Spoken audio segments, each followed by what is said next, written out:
Today we're gonna have a little bit of a different discussion, but it's something that's been like irking me for a while. So it's not really gonna be like a theoretical kind of discussion or anything. It's more or less just gonna be I'll call it what it is. It's gonna be a rant. But basically, what's been irking me for a while, and I've seen it on YouTube, is there's all kinds of scandals and stuff like that happening all the time, or controversial things that happen between YouTubers or different influencers. And okay, there are really deplorable people out there, let's be honest, like Jack Doherty or Logan Paul. Even though I will give Logan Paul the benefit of the doubt on this, he has made quite the comeback. Let's be fair on there. From the mistake he's made to being on WWE, that is quite a comeback and quite a turnaround.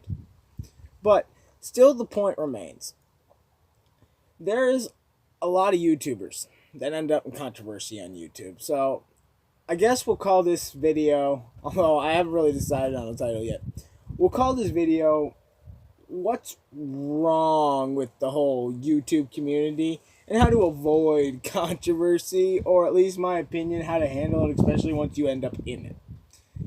So my main thing is like, okay, and mind you, I'm not trying to be condescending here in any way. In my opinion, this is common sense. Most people know this. This is why there are so many great YouTubers out there like Dan TDM, Peng Zero, PewDiePie, Jacksepticeye.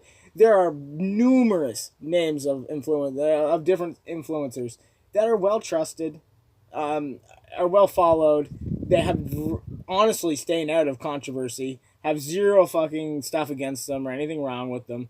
And the reason they do it is because they are sensible people. It's not like they're doing some special trick or anything like that. It's normal common sense to just be a decent person and have a little bit of humility. And that's the thing. It's all this thing where, to me, this is why it irks me. If you have no humility in the first place, you end up in these situations, and then if you can't handle these situations with a little bit of humility and just, put your hands up, say, hey, I'm sorry. I did wrong. That's true. I did wrong. It's on me. I will promise to do better in the future. If you notice anytime you see an apology like that, usually it goes over pretty well. The person comes back from whatever they are. The community gives them a second chance because they're showing humility in the face of their thing. They're showing that, like, hey, they recognize they did something wrong. What can you do about it, really? If you want me to be honest, if you're gonna be fucking doing shit, even if you're just doing minuscule shit, like I heard about, I was watching a Peng Zero video not too long ago, and then basically the idea of it was, I'm not saying the guy was right or wrong, but the guy had cheated. And I guess they were making this big case about it being a serial cheating situation and yada yada yada yada yada.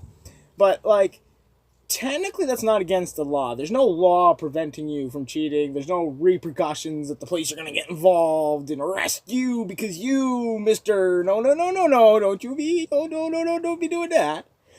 That's not something that happens. So in that situation, if you're able to apologize like he did, you're able to smooth it over.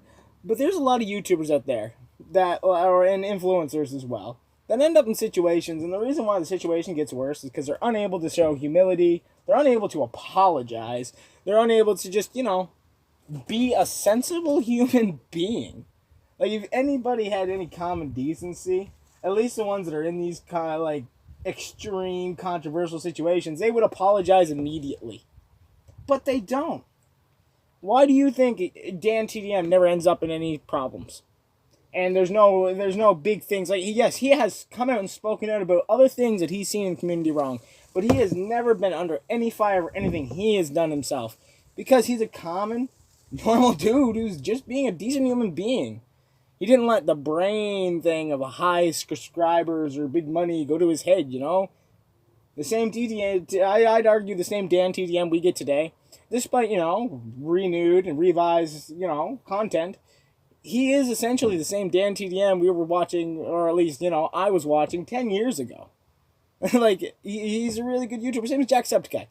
He essentially is the same guy that he was 10 years ago. And he, as well, no controversy. The only slight thing with him is, again, he has spoken out about things in the wrong in the community.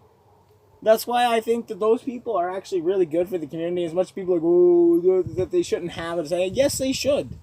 Those big titans of YouTube having a say when there's not right things going on among the YouTube community is what keeps the community safe.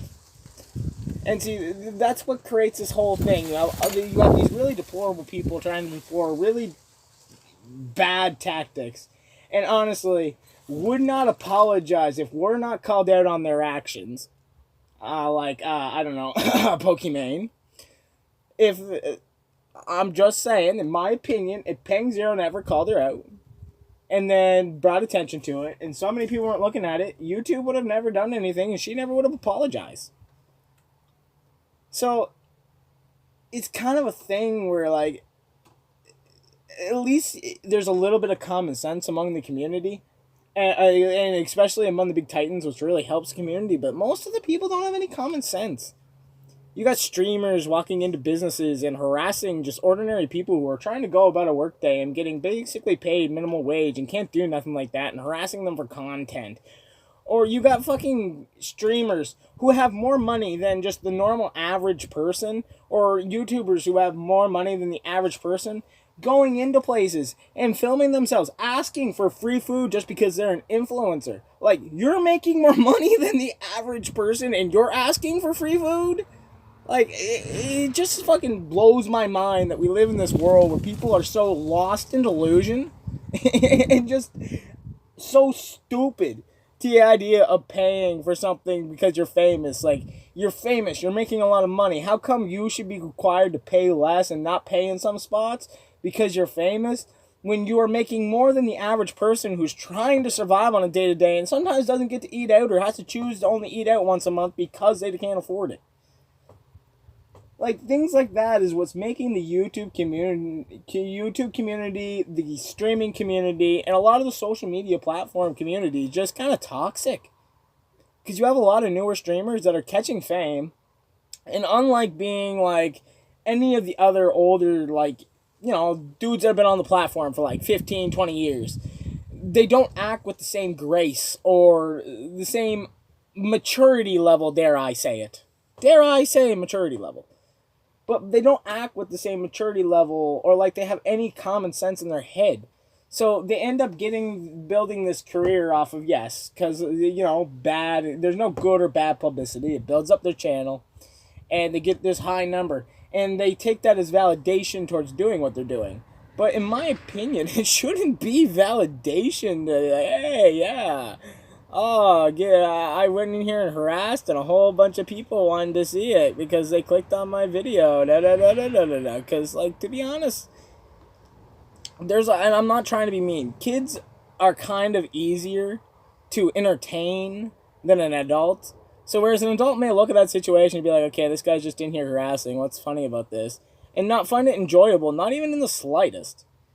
Well, now you kind of have a whole bunch of kids ingesting this stuff on a daily platform who don't understand the ramifications of what's going on in the actual, like, place and how hard this is on the actual workers themselves. So what happens is, you have kids putting lots of money to, you know, lots of views to this or supporting money to this and doing this mass thing. But in reality, what they're doing is they're reinforcing the bad behavior, causing it to go on more, making it happen more oftenly. And it honestly gives a bad name to people who may be just going in there like, okay, these streamers are going there like, okay, I'm sorry, but I watch a lot of Peng Zero. There was a video that I seen, and I'm sure if anybody has watched this channel, they'll know what I'm talking about. The video of the dude going in and asking for the free food, and he was in with the other dude, you know, or in with the lady. And, you know, he was going through weight recovery, so it wasn't for him. Like, he was losing weight. He said he wasn't eating that garbage anymore. But he was asking for free food. I think people like that doing things like that are going to cause it to be, like, harder for people that are genuinely going in there and doing something that's, like, genuinely good for society. Like the bear versus, I think it's like beer meets food or something like that channel. It's been a while since I watched the channel, I'm sorry, but, like, there's a lot of decent channels of people that go to restaurants and they sit down respectively and don't talk to the camera any louder than they'd be talking on their cell phone or to somebody else across from them. And, you know, they're filming a video and, you know, basically giving you a review of the food, you know? And honestly, it's not a bad review, even though that person might not like it. As long as they give an honest review, maybe some people like it more greasy, some people might like it cheesy, I don't know. But, like, that person's review can actually have an effect, even if they don't like it, on somebody going there because they like they like what was described to them. Because a lot of these YouTubers that film it, even if they don't like the food, they give it, like, a decent rating and, like, say what they think about it. Which allows to be more promotional thing towards it. But anyways, I know I kind of went on a little bit of a side tangent and ramble there, but, like, these kind of people are kind of really hard in making the community just kind of not what YouTube once was. YouTube used to be this place that was a creative freedom space that if you had a video idea you wanted to make or some kind of passion project you wanted to work on or you were really passionate about gaming or something like that, you could come on here and freely post it. And, you know, as long as you weren't doing anything bad or saying anything wrong, you know, like, people didn't care. Post your thing. We wanted to see, like, everybody wanted to see people being themselves.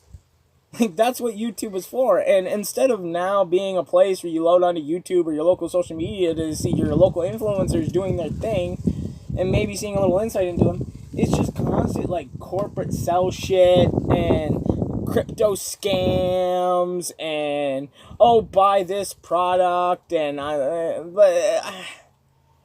it just takes away from what the YouTube community really used to be, in my opinion. And this whole idea of, like, how to keep successful on YouTube, well, it's honestly, like, just as I said, it's no grandiose big thing. There's no secret hack in the system that you're gonna find and go boop boop boop boop boop boop boop. You know, like what was honestly is the whole idea of being in YouTube and actually making it successful, especially when you look at big titans like PewDiePie and all them.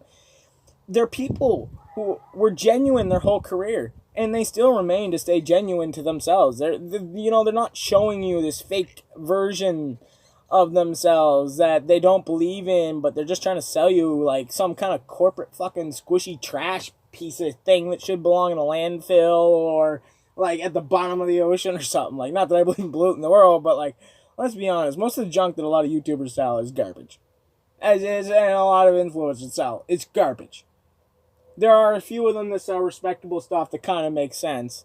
Milo Rossi, for a good example. The merch that he releases and how he works with silversmiths that make like rings and stuff like that to make custom jewelry kind of based off of like what he made for a video. That is a really cool concept, and that's where I think that it's bringing the new day of having merch and stuff, but also bringing back that old style YouTube of having things that are like personalized to the channel and creative and gives you a piece of the artist, you know? Milo likes rings, so he decided to make these kind of rings, and like that's a way that you can have a piece of that of history, have that knowledge of that, but at the same time still get something that kind of connects you to him himself. And it's not just some random piece of fucking polyester made in some Chinese place by some kid and sewn together promoting slavery. It's art made by artists that are being paid for their time and being put into stuff. Like, you want to be successful on YouTube? You genuinely want to be successful on YouTube?